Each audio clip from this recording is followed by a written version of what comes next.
তো hello guys, চলে এসেছি আবার খেলার খবর চ্যানেলে বিগ আপডেট নিয়ে। তো চলো বন্ধুরা, খুব গুরুত্বপূর্ণ আপডেট নিয়ে চলে এসেছি। ফুল ভিডিওটা দেখতে থাকো, স্কিপ করবে না। স্কিপ করলে কিন্তু ভিডিওর মধ্যে অনেক কিছু মিস করবে। এবং এই খেলার খবর চ্যানেলে যারা নতুন আছে অবশ্যই এই খেলার খবর চ্যানেলটা সাবস্ক্রাইব করে পাশে থাকা ব্ল্যাক অ্যান্ড ঘন্টাটাকে ঢং করে বাজিয়ে দাও। বেশি লাইক এবং কমেন্ট করে দাও, যাতে মোটিভেট হয়ে তোমাদের এই খেলার খবর চ্যানেলে আমি ফার্স্ট আপডেট দিতে পারি। তো চলো বন্ধুরা, ফার্স্ট আপডেট দেবো। আবারও ক্রিকেটে নিয়ে চলে আসি বা আইপিএল নিয়ে আপডেট দিতে চলেছি তোমাদের। তো কেকেআর শিবিরে বল হাতে কিন্তু আগুন ঝরাতে শুরু করে দিয়েছেন অ্যানরিচ নট রিচ।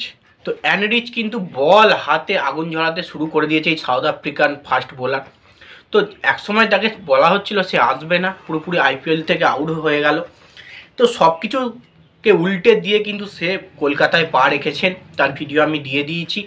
এবং সে কিন্তু বল হাতে গতকাল ইডেন গার্ডেনে আগুন ঝরালেন, অসাধারণ বল করলেন, উইকেট নিতে দেখা গেল। এবং কালকে কিন্তু কেকেআরের ফার্স্ট প্র্যাকটিসটা ছিল বিকাল 5টা থেকে শুরু হয়েছে, রাত্রির 8টা অবধি হয়েছে। যেমন করে শুরু হয় সেরকম করে শুরু হয়েছে, উইকেট পুজো করা হয়েছে, নারকেল ফাটানো হয়েছে, সব রকম রীতি মেনে কিন্তু কেকেআর প্র্যাকটিস সেশন কাল স্টার্ট করেছে। এবং বল হাতে বল করতে দেখা গেছে অ্যানরিচকে, এবং অসাধারণভাবে বোলিং করেছে, যেটা দেখে কিন্তু প্রত্যেকটা কেকেআর ফ্যানেরা খুশিতে থাকবে। সুখবর হবে তাদের, কারণ অ্যানরিচ তার যে ফর্ম, পুরোপুরি সে যে ফিড আছে তার ছোটাতে পরিষ্কারভাবে বোঝা গেছে। উইকেট পাচ্ছেন, হয়তো ফার্স্ট ম্যাচ আরসিবি ম্যাচ, সেই ম্যাচেও কিন্তু উইকেট পাবেন, এমনটাই কিন্তু আশাবাদী আমরা। প্রথম 11 থেকে তিনি থাকবেন। তো যাই হোক, অ্যানরিচকে নিয়ে আপডেট ছিল। নেক্সট আপডেট যেটা দিতে চলে এসেছি তোমাদের, কালকে কিন্তু কলকাতায় চলে এসছেন রাসেল ও নারিন দুজনই কিন্তু কাল কলকাতায় চলে এসছে। এবং কালকে থেকে কিন্তু তাদের প্র্যাকটিস করার কথা হয়তো ছিল না, কিন্তু সব কিছু ভুল প্রমাণ করে কালকে থেকে কিন্তু কেকেআরের প্র্যাকটিস সেশনে যোগ দিয়ে দিয়েছেন রাসেল ও নারিন। এবং কেকেআরের সঙ্গে কতটা যুক্ত রাসেল ও নারিন এই নামটা, তাহলে মানে তারা যে প্র্যাকটিস হবে, তারা যে প্র্যাকটিস করতে আসবে না এমনটা কিন্তু হতেই পারে না।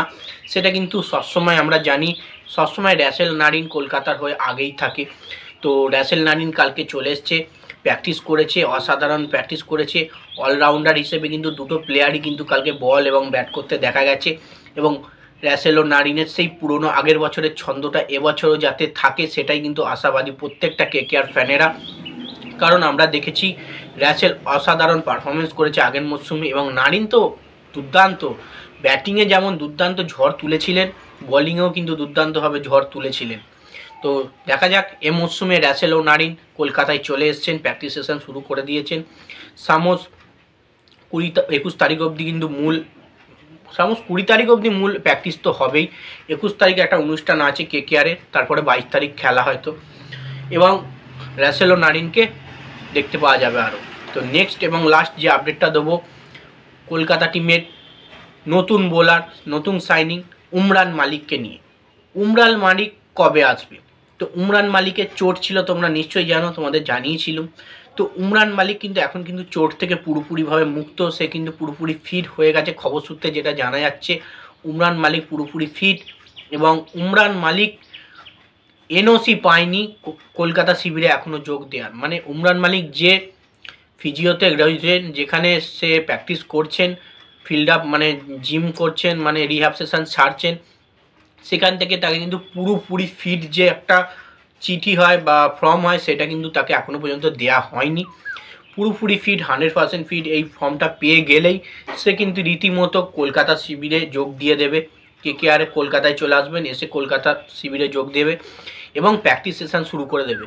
এই এনওসি না পাওয়ার কারণে কিন্তু এখনও পর্যন্ত উমরান মালিক কলকাতায় যোগ দিতে পারছেন না, আসতে পারছেন না। এটা কিন্তু তোমরা জেনে রাখো, পুরোপুরি সে ফিট, সে যখন তখন চলে আসতে পারে, কেকেআর দলে যোগ দিয়ে দিতে পারে, এমনটাই কিন্তু খবর আছে আমাদের কাছে। তো কোনো রকম চিন্তার ব্যাপার নেই উমরান মালিককে নিয়ে, সে যেহেতু ফিট হয়ে গেছে, তাকে কিন্তু কলকাতায় আসার জন্য ছাড়পত্র সে পেয়ে যাবে অবশ্যই। দেখা যাক কবে আসে, এটাই হচ্ছে ব্যাপার, কবে আসে উমরান মালিক।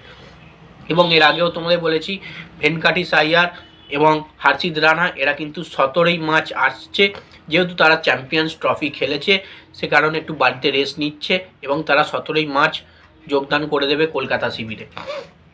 তো যাই হোক, এই আপডেট ছিল, ভিডিওটা এইটুকুই। ভালো লাগলে লাইক কমেন্ট শেয়ার সাবস্ক্রাইব করে পাশে থাকো। চলো বন্ধুরা, বাই, নেক্সট ভিডিও আবার দেখা হচ্ছে।